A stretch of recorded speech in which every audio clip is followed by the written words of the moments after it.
Nós vamos falar hoje sobre a construção de um sistema de som. Vamos ver todas as partes para a gente construir um sistema de som e vamos perceber também que em cada parte a gente tem um tipo de investimento, tá? Tem partes que a gente precisa investir mais, tem partes que já é mais em conta, tá bom? Vamos ver também que tem partes que são mais difíceis de construir e também mais difíceis de corrigir caso tenha algum problema no final do sistema, tá? E vamos ver também a parte mais fácil de construir e também mais fácil de corrigir. Então nós vamos dar uma olhada geral. Mas primeiro nós vamos ver os elementos de qualidade de um sistema de som. Tá? Como que a gente sabe, como que a gente especifica, o que a gente define, determina que o sistema de som está com algum problema ou tem qualidade ou não tem qualidade. São 4 os elementos que eu separei aqui para a gente avaliar a qualidade do sistema de som. O primeiro é o nível adequado. Será que o nosso sistema de som tem um nível, volume adequado? Ou será que está muito forte ou muito fraco o volume do som? Não é? Segunda parte é a inteligibilidade, que eu creio que para mim é o mais importante. Como o meu sistema de som reproduz os instrumentos, a voz, o programa sonoro. Ele reproduz de forma limpa, clara, ou o som sai embolado. Isso é inteligibilidade. A outro elemento que eu separei é a cobertura sônica. O nosso sistema de som cobre igualmente todas as áreas da plateia, ou tem partes que ficam numa sombra acústica e tem partes que tem um som ficam recebendo mais som do que outra. E o último elemento que eu separei é a fidelidade. Será que o nosso som reproduz com fidelidade o som? Ou será que tem chiado ou tem distorções? Ok? Então vamos ver aqui a pirâmide da construção de som. Muito bem. Nós temos aqui, só para a gente entender, mais para baixo é mais difícil, mais para cima é mais fácil, em todos os sentidos. No sentido financeiro, no sentido de trabalho mesmo, de executar, de tempo, de demanda, tá? Bom, então tá, nós temos a base, o primeiro andar, segundo andar e a cobertura. A base é o mais difícil de construir e o mais difícil de corrigir. E a cobertura é o mais fácil de construir e o mais fácil de corrigir também. Vamos ver? Muito bem. A estrutura arquitetônica e acabamento acústica. Então nós podemos ver aqui que é a parte mais dispendiosa, tá bom? Você investe muito dinheiro aqui na estrutura arquitetônica e no acabamento, tá? E se tiver alguma coisa errada aqui no acabamento e na estrutura que prejudique o sistema de som, vai ser muito difícil corrigir depois. E vai ser muito caro, dispendioso também de ser corrigido. Então a estrutura arquitetônica e o acabamento são a base primeiro, é a primeira parte para que um sistema de som seja possível de implantar e tenha qualidade. Então nós temos, por exemplo, aqui a estrutura do prédio, certo?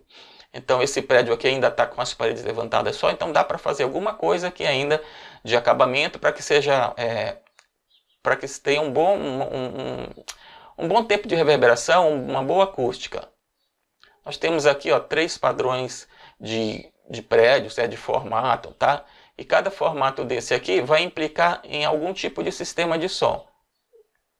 Também a gente tem acidentes que podem acontecer no prédio, acidentes de estrutura, né? Vigas e colunas, tá? Vigas e colunas dentro do ambiente também é um problema de arquitetura que vai atrapalhar na instalação de um bom sistema de som.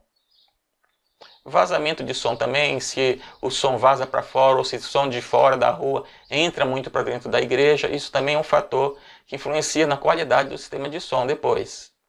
Agora, a segunda parte do sistema de som, da pirâmide do sistema de som, é a modalidade de posicionamento dos projetores de som, a potência para esses projetores e o cabeamento para eles também. Então, a segunda parte é a gente definir o tipo de projetores de som e a modalidade de posicionamento. Nós temos algumas modalidades, né, que a gente pode posicionar as caixas acústicas. Bom, a gente vê também que nessa parte ela já é um pouco menos dispendiosa do que na base, mas ainda se gasta bastante aqui. E da mesma forma, é um pouco mais difícil, é um pouco mais fácil de executar, tá? E também um pouco mais fácil de corrigir se tiver algum problema lá no final da construção do sistema de som, tá? Então nós temos aqui, fonte única é um tipo de posicionamento. Nós não vamos entrar muito em detalhe porque o nosso vídeo não é sobre isso. Fonte única dividida, outro tipo de posicionamento. Fonte múltipla, outro tipo de posicionamento. E projetores distribuídos, aqui na galeria, que é outro tipo de posicionamento. E agora a potência necessária para os projetores de som. Depois que a gente definiu como vai ser, que modalidade de posicionamento, definimos a potência, a quantidade, né, de caixas acústicas, nós então daí podemos comprar as potências, né, adquirir as potências de acordo com o que nós criamos lá de modalidade e posicionamento dos projetores de som.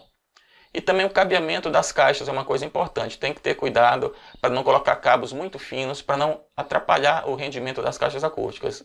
Tá bom? Tem uma tabelinha aqui de um fabricante, mas o importante é a gente saber que quanto mais grosso for o cabo, melhor para as caixas acústicas. E agora nós temos o terceiro passo, o segundo andar aqui, né? Que é a aquisição e ajuste dos equipamentos. Ok? Esse aqui é um pouco menos dispendioso, às vezes, né? Às vezes pode até ser um pouco mais, mas um pouco menos dispendioso do que as outras fases, tá? Então, aquisição dos instrumentos e equipamentos. Também mesma coisa, aqui já é um pouco mais fácil. Se nós cometermos um erro aqui, é um pouco mais fácil de corrigir depois, tá? Vamos ver aqui então, continuando. Então, ó, os equipamentos são adquiridos em função dos projetores de som e também do tipo de programa sonoro. Primeiro define-se os projetores de som e só depois os equipamentos, ok? Agora a última parte, que é a operação. É a parte mais fácil de ser executada e também é mais fácil de corrigir se a gente tiver tendo algum problema. Para corrigir é só a gente dar é só o operador de som se capacitar um pouco mais, né? Ou a gente trabalhar com mais de um operador de som.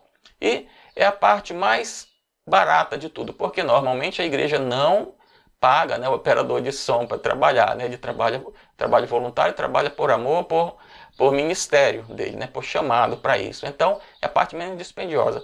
E essas moedinhas aqui significam que às vezes o operador de som, ele até paga para trabalhar, certo? Que ele precisa pagar o ônibus para ir até nos ensaios, no culto, para operar o som. Então, às vezes ele até paga para trabalhar, ok? Então, essa é a pirâmide do nosso sistema de som, de construir um sistema de som.